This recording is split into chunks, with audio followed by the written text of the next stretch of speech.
बिस्मिल्लाहिर्रहमानिर्रहीम। अस्सलाम वालेकुम। कैसे प्यारे बच्चों, उम्मीद करती हूँ खैरियत से होगे। आज हम चैप्टर नंबर 2 मल्टीपल्स और फैक्टर्स जो हमारे पास नंबर्स है या एलसीएम और एचसीएफ उसकी एक्सरसाइज 2A करेंगे। इसमें हमारे पास कुछ फिल इन द ब्लैंक्स हैं, कुछ आपके पास ऑब्जेक्टिव टाइप के क्वेश्चंस हैं। तो देखते हैं इसके अंदर हमारे पास क्या है। वीडियो एंड तक देखिएगा, स्किप मत कीजिएगा। इंशाल्लाह इसके अंदर आपको काफ़ी सारी चीज़ें सीखने को मिलेंगी। ठीक है, तो यहाँ पर हमारे पास फिल इन द ब्लैंक्स में कह रहे हैं if a number is divisible by 2 and 3 then the number is divisible bye.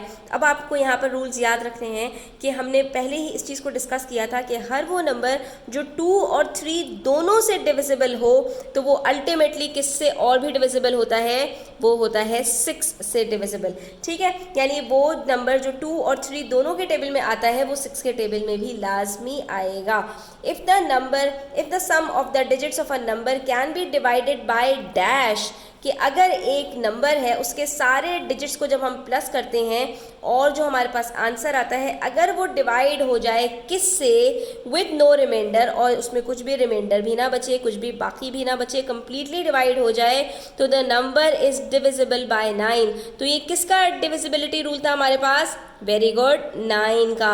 तो हर वो नंबर जिसके तमाम डिजिट्स को ऐड करें तो अगर वो 3 का डिविजिबल है तो वो 3 से डिविजिबल होगा, और अगर सारे डिजिट्स का जो सम है अगर वो 9 से डिविजिबल है तो वो 9 से भी डिविजिबल होगा। ठीक है, next we have part C. 1038 is divisible by 2, 3 and dash. अब हमें ये कैसे पता चलेगा कि ये जो है अगर 2 और 3 से डिविजिबल है, तो हम यहीं पर बता देंगे कि भाई हर वो नंबर जो 2 और 3 से डिविजिबल होता है तो वो लाजमी 6 से भी डिविजिबल होता है। हमें इस नंबर को देखने की भी ज़रूरत नहीं है। ठीक है, तो ये आपको रट जाने चाहिए जो ये रूल्स हैं कि आपकी फिंगर टिप्स पर हो। अगर ये रूल्स आपको याद होंगे तो कोई भी नंबर को देखकर आप ये बता सकते हैं कि भाई ये नंबर कौन कौन से जो है वो नंबर की टेबल में आएगा।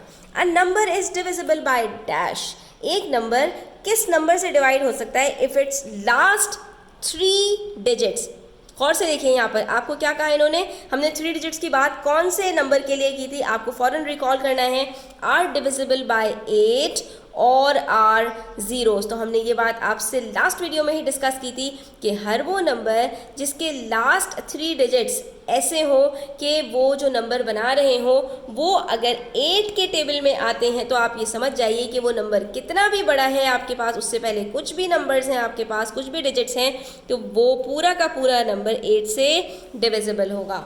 ठीक है, इसी तरह से अगर लास्ट के 3 डिजिट्स आपके पास 0 हो जैसे कि 1000, तो ये भी कंप्लीटली 8 से डिविजिबल होता है। उसके बाद कह रहे हैं 450 इज डिविजिबल बाय, इन्होंने हमें कौन कौन से डिजिट्स बता दिए, 2, ठीक है, इवन नंबर है, 3 क्योंकि 4 + 5 9 होता है, 3 के टेबल में आएगा, 5 क्योंकि इसका लास्ट डिजिट 0 है। उसके बाद 6 के अंदर हमने कहा कि भाई 2 और 3 दोनों के टेबल में आ रहा है तो 6 में भी आएगा। उसके बाद हमने कहा कि भाई 450 क्या 8 के टेबल में आएगा, तो हमने कहा भाई अभी हमें नहीं पता, चेक करके बताते हैं। लेकिन फिर हमने कहा कि यहाँ पर हमें एक चीज़ नज़र आ रही है कि अगर हम 4 और 5 को प्लस करते हैं तो वो 9 बनता है, और 9 तो 9 के टेबल में भी आता है, इसलिए यहाँ पर हम कहेंगे कि भाई ये 9 के टेबल में तो लाजमी आएगा। ठीक है, क्योंकि इसके जो सम ऑफ डिजिट्स है वो 9 है और वो 9 का डिविजिबल है।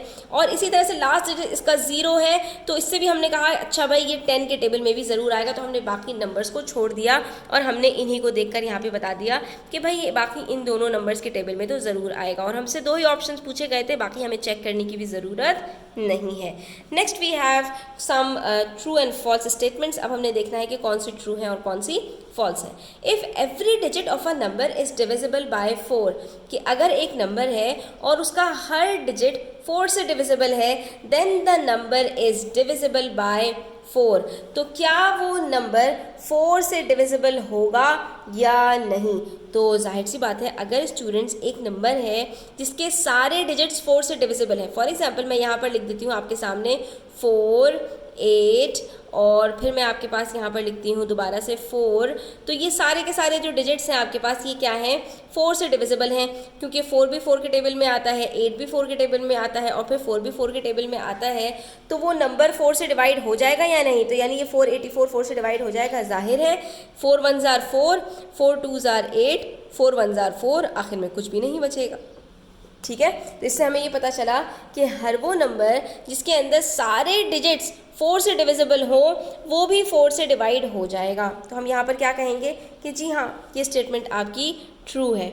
ठीक है। उसके बाद फिर हमसे कह रहे हैं 9482 इज़ डिविजिबल बाय 9। हम चेक करना पड़ेगा इसका जो रूल है, 9 + 4 + 8 + 2, इसको अगर आप प्लस करते हैं स्टूडेंट्स तो आपके पास ये बनेगा 23। 9 + 4 13, 13 + 8 21, 21 + 3 23। तो 23 तो 9 के टेबल में नहीं आता, तो बच्चों ये क्या हो जाएगी हमारी, फॉल्स हो जाएगी स्टेटमेंट।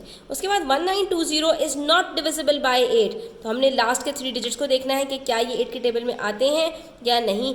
यहाँ पर हम इसको डिवाइड करके देख लेते हैं। 8 1 ज़ार 8 बचा 12। उसके बाद हमने इसको कहा 8 1 ज़ार 8 बचा 4, 0 नीचे उतारा, 8 5 ज़ार 40। तो ये तो भाई कम्प्लीटली डिवाइड हो रहा है। इसका मतलब है कि ये जो हमारे पास नंबर है ये 8 से डिवाइड हो जाएगा। तो ये स्टेटमेंट भी हमारे पास यहाँ पर क्या हो गई, फॉल्स हो गई, क्योंकि इन्होंने क्या कहा कि ये जो नंबर है ये 8 से डिवाइड नहीं होगा, जबकि ये 8 से डिवाइड हो रहा है। ठीक है। उसके बाद sum of 2 10 and 3 15 is not divisible by 6। अब हमसे क्या कह रहे हैं यहाँ पर कि ये 2 नंबर्स हैं, इनको अगर आप प्लस करते हैं तो ये 6 से डिविजिबल नहीं होगा। तो हम ज़रा चेक कर लेते हैं इसको। 2 10 और 3 15 को हम ज़रा प्लस करके देखते हैं। हमारे पास यहाँ पर आंसर आ रहा है 525। अब ये 525 जो हमारे पास आंसर आ रहा है स्टूडेंट्स, हम यहीं पर देख के बता सकते हैं इसका जो लास्ट डिजिट है वो ऑड है और ये 2 के टेबल में नहीं आएगा। जब ये 2 के टेबल में नहीं आएगा तो 6 के टेबल में भी नहीं आएगा, इसलिए ये हमारी स्टेटमेंट यहाँ पर ट्रू है। ठीक है। हमें इसको 3 से चेक करने की ज़रूरत ही नहीं है, क्योंकि हमने कहा था हर वो नंबर जो 2 और 3 दोनों के टेबल में आएगा सिर्फ वो 6 के टेबल में आएगा। अगर 1 के टेबल में भी नहीं आ रहा तो 6 के टेबल में भी नहीं आएगा। उसके बाद हमारे पास है product of 150 and 40 it is divisible bye 8, कि अगर हम इन दोनों नंबर्स को मल्टीप्लाई कर देते हैं तो जो हमारे पास आंसर आएगा वो 8 के टेबल में आएगा। तो चाहे तो स्टूडेंट्स आप ये चेक कर लें कि क्या ये दोनों नंबर्स, क्योंकि ये प्रोडक्ट की बात हो रही है ना, क्या ये दोनों नंबर्स अलग अलग 8 के टेबल में आएंगे। तो हम यहाँ पर देखते हैं कि भाई 8 के टेबल में 8 5 ज़ार 40 होता है, लेकिन 8 के टेबल में 150 नहीं आएगा। आप इसको चेक करके देख सकते हैं। तो अब हम क्या करेंगे, हम इनको ज़रा मल्टीप्लाई करके भी देख लेते हैं कि अगर हम इन दोनों को मल्टीप्लाई करते हैं, 15 को 4 से 0 0 को छोड़ दीजिए तो 15 4 ज़ार हमारे पास आता है 60। ठीक है। और उसके बाद ये दोनों ज़ीरोज़ हमने यहाँ पर अटैच कर देने हैं। मल्टीप्लिकेशन के ये रूल्स होते हैं कि जो भी ज़ीरोज़ होते हैं आप उसको साइड में हटा दीजिए, बाकी जितने डिजिट्स हैं उनको मल्टीप्लाई कर लीजिए और जब आंसर आया आपके पास तो जितने ज़ीरोज़ आपने हटा दिए थे वो सारे के सारे यहाँ पर आखिर में अटैच कर दीजिए। तो इससे आपको पता चल जाता है कि भाई आपका जो प्रोडक्ट है वो क्या है। तो अब यहाँ पर हमारे पास जो प्रोडक्ट आया है इन दोनों का वो आया है 6000, और जिसके लास्ट तीनों डिजिट्स 0 हों या 8 के जो है वो मल्टीपल्स हों, तो ऐसे में वो नंबर आपका 8 से डिविजिबल होता है। तो इसका मतलब है कि ये जो 6000 है ये भी आपका 8 से डिविजिबल होगा और ये इन दोनों का प्रोडक्ट है, तो इसलिए ये स्टेटमेंट भी आपकी बिल्कुल ट्रू है। ठीक है स्टूडेंट्स, तो आज के लिए इतना ही। इंशाल्लाह नेक्स्ट वीडियो के अंदर हम ये जो हमारे पास MCQs गिवन है ये भी हम सॉल्व करेंगे। वीडियो एंड तक देखने का बहुत शुक्रिया। अगर आपको अच्छी लगी तो लाइक कीजिएगा, अपने फ्रेंड्स के साथ शेयर कीजिएगा। चैनल सब्सक्राइब नहीं किया तो सब्सक्राइब कर लीजिए। अपना ख्याल रखिएगा। अल्लाह हाफ़िज़।